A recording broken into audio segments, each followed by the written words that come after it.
Welcome to Distilled the Bourbon Podcast. I'm Brent. I'm here with my regular co-hosts, Chuck and Aaron. You'll know Brian's missing. He's on location, but we have an expert fill in today. Camby Bridges, welcome to the show. Yeah, thank you for having me. Don't expect Brian level commentary. It will not come from me. So, hey, I don't know. A lot better, You may have heard Cammy's name. She's my daughter. She's been behind the scenes helping us out quite a bit. We're glad to have her in front of the camera today.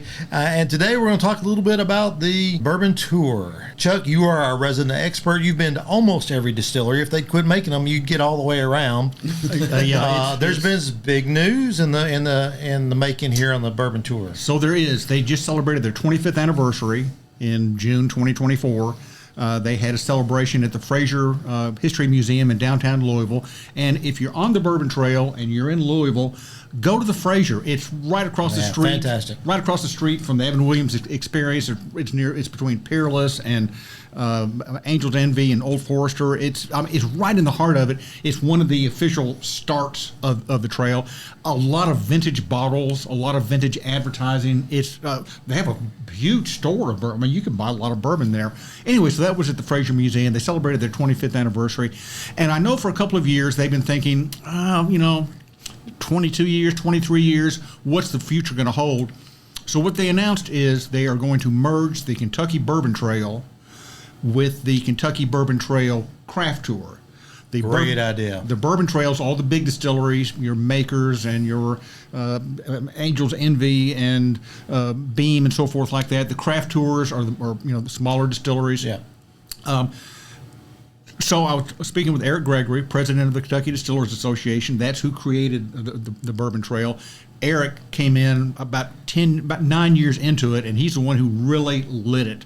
He came in with a lot of journalism experience, public affairs experience, public relations experience, and he just lit a fuse on that thing. And it was growing so fast that Bill Samuels Jr. came up to him, and I think it was 2010, at the World Equestrian Games at the Kentucky Horse Park up near Lexington. And according to Eric, Bill Samuels Jr. from Maker's Mark hit him over the head with a equestrian games program and said, "Boy, we got to slow this down. It's growing too fast." They didn't have enough visitor space. They didn't have enough parking spaces. And Eric points out, they didn't have enough restrooms. You kind of want to have restrooms. There you go. So they took kind of like a 6-month breather, and they brought in some consultants, and everybody got up to speed. And since then in the next 5 years, it grew 6,900% in terms of the first year. There were only 189 people to complete the 7 original. They had like 7 distilleries. Just 7, and they weren't very far away. They had 189 people the first year. By like 2012, they had 13,000 people complete the Bourbon Trail.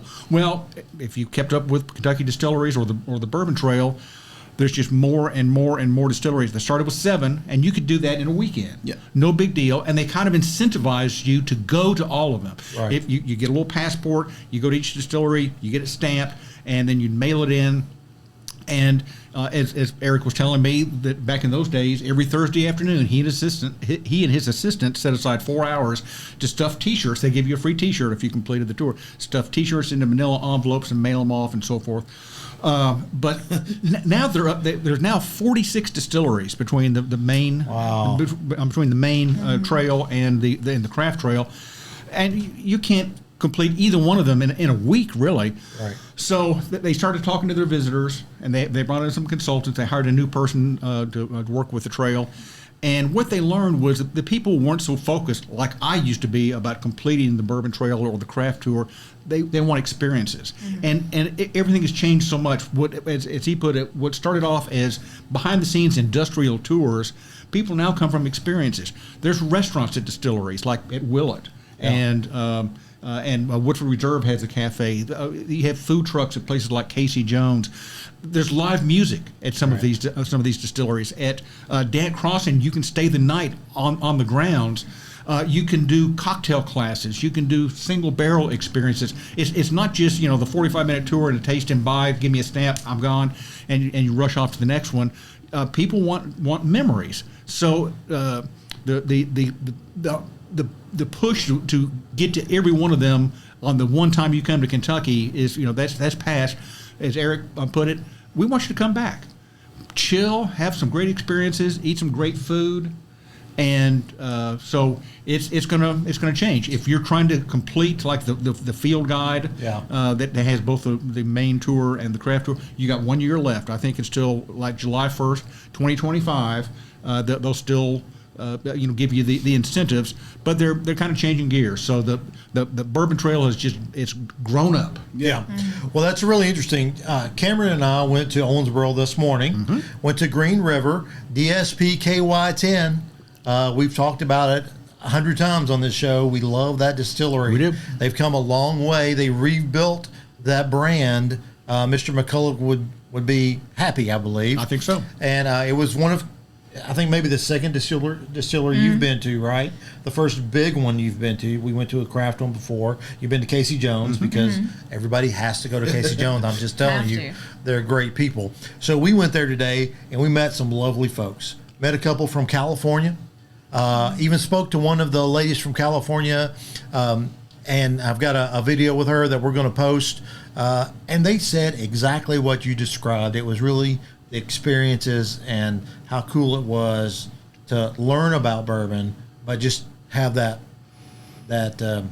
extra layer of life that's involved when you go to some of these distilleries. Cool.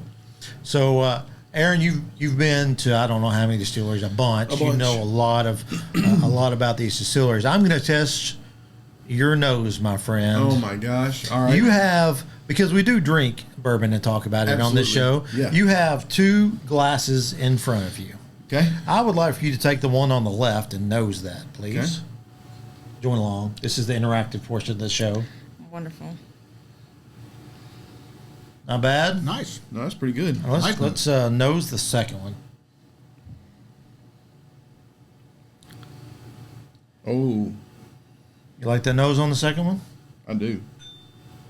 There's a little maple syrup character on this one, and I like that a lot. Now that you tell me, yes. As is the usual here on the show. Well, let's try the first one, the one on the left. All right. Shall we? I think I like the nose on the first one.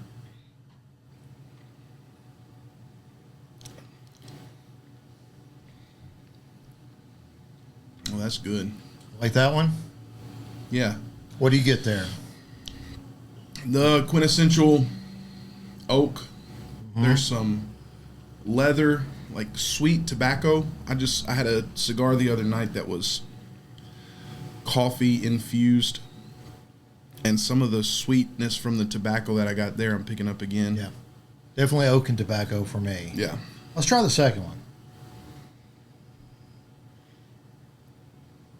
This one there's some maltiness on the nose that I really like.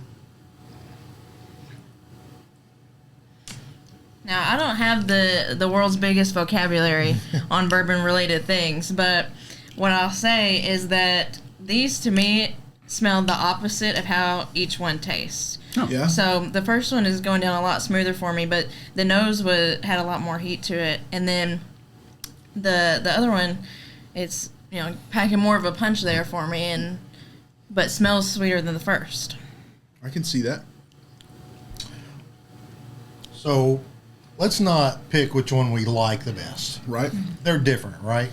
The one on the right, I think, is a little bit younger than the one on the left. It is. The one on the left is a 10-year Van Winkle. Really? There's your oak. You remember where we tested 6 10 years, Yeah. and we were stunned that we actually picked Van Winkle. Now, I will tell you guys, that's not the first time we did the Big Ten Challenge. Nope. We did what I think was the best episode we have ever recorded, right up to the point where I tried to edit it, and we all sounded like robots. We had technical issues we didn't know about. We couldn't possibly save the episode, so we just and I believe it was Russell's 10-year that won. It did. That was by And far Van and Winkle away. was the last. It was like next to last. Yeah. Next to last. Yeah. We tried it all over again it's like 2 months later. We'd all had something different for lunch, I'm sure. Same exact bottles that we poured out of. Van Winkle came up on top. and I think Russell came in second. Maybe. It was. I would have never picked that as Van Winkle 10 year. So that is Van Winkle 10 year. Actually, I think I went on the record as saying that the Rip Van Winkle 10-year-old would be our least favorite. Yes. It was number 4, as I I recall. think I remember you saying that. I did, and of course, I agreed with you 100%. it was my favorite that Yeah. day. That day. So do you like the second one? It's different. Yeah. Do you like it as much as the first one? I like the second one better. You like the second one better. I do too. I like the second one better. You like the second one I better, do. Chuck? I do. Van Winkle, one of the most controversial, most sought after unicorn bottles, certainly the one I've paid the most for, and stupidly, after having way too much Knob Creek 9 year at an auction. The Lions Club thanks you. Yes, the Lions Club is welcome. Can I have a stab at this? Yeah. It's younger than 10 years, Mhm. but it's above 100 proof. Well, as a matter of fact, it is the brand new 2-year-old Green River Foolproof 117. It's 2 years old.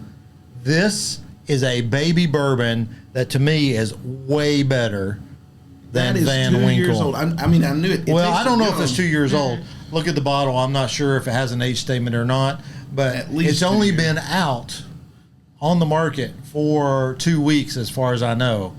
It's brand new from Green River. We just tried it today for the very first time, and let me tell you, what they're doing. So it's We at least have 4 no years. connection to Green River. We don't get paid by them. I paid for my tour. I paid for this shirt, this hat, That bottle. candle. that bottle, a candle. So we don't get anything free from them. We don't endorse them officially. But let me tell you, they're weeded, they're rye, and they're now foolproof. Yeah. The last 3 releases that they have, Outstanding. outstanding. Well, this is very, very impressive to me that I like it more than the Van Winkle, especially since when we did our tasting today, the Foolproof was my least favorite of the 4. So that should tell you how Yeah. good the brand actually is. Right. So that is a straight bourbon whiskey with no age statement on it. So by law, it has to be at least 4 years old. At least 4. A Okay. straight whiskey can be as young as 2 years old, but if it's that young, if it's younger than 4 years, yeah. you've got to have an age statement. You've Yeah. got to say it's 2, it's 3 years. I'm guessing it's a blend of 3 to 5 year olds. 3 to 5 year olds. That's what I'm guessing. So I'm going to piggyback all the way back to the beginning of the episode. Chuck was talking about experiences in the Fraser Museum. At the Fraser Museum, they have a list of bottles, and you get to figure out how many you've tried or not. Yeah. So Heather and I were at the Fraser Museum for one of our anniversaries. I don't remember which one it was. Probably somewhere around 11, 12, 13 year, one of those. And we're having a great day. And we go into the Fraser Museum, and she says, "All right, let's see. How many of these bottles do you have?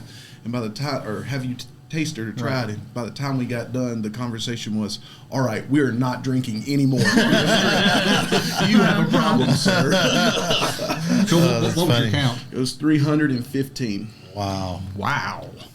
That beats me by about 215, I think. But it's just one of those things. We're working at a liquor store and you're trying everything. I mean, we were. Would you buy a bottle of that? Oh, absolutely, all day, every day. Yeah. Yeah. Chuck, what do you think? Absolutely, I would. Yeah. Cameron? Well, luckily I have a father who already bought one. So, yeah. Yeah. So, yeah, I would too. I loved it.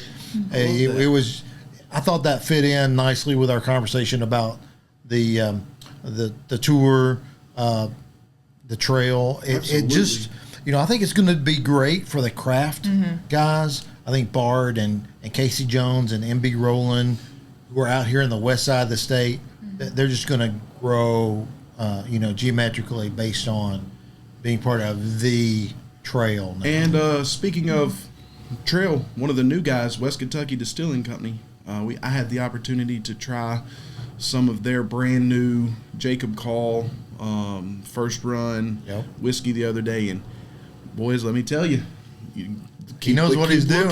Keep on the lookout, because Yeah. that stuff's going to just blow That's the up. one over in Beaver Dam, right? Yes, sir. It was fantastic. So Absolutely you had the fantastic. distillate, Yeah. the clear, Yeah. unaged. No. We had whiskey.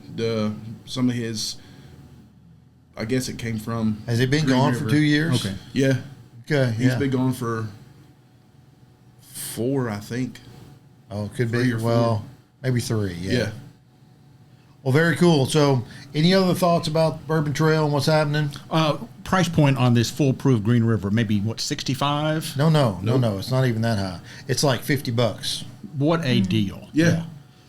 Green River continues to be one of the best values in bourbon as far I as I'm agree. concerned. One of my favorite things about this, we're getting ready, or we have an episode coming up that is about a foolproof, and it's 125 proof all the time, So is it really foolproof? Yeah. I mean, that's Yeah. I always suspicious. This one right here, they're going to, when this batch of 117 is done, the next batch will be at 100 and something else. Yeah. So it will be Yeah. legit foolproof. So all the my time, understanding of foolproof is it's a blended small batch. Okay. That's what it was explained to me today, as opposed to cast strength, which is Straight out of the whatever comes out of the barrel is what it is. So this is still diluted some and blended some Got it. with other barrels, but it's good. That's all I know. Well, I learn something every day. I guess I was confusing cast strength and foolproof. Makes sense. Yeah. Well, there you go. I would buy that all day long over Van Winkle any day of the week, twice on Sunday, and I can't wait. Where are we going next, Cammie?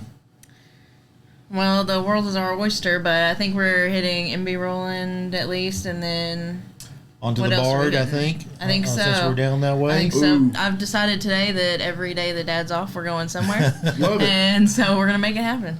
Let's do, when you go to the bar, you got to try that Muhlenberg salted caramel. The salted caramel. Oh, my gosh. I've had some of that, brother. Man, I that made is a- good stuff. Made a Have you ever put that in coffee riff. I made a riff on a White Russian.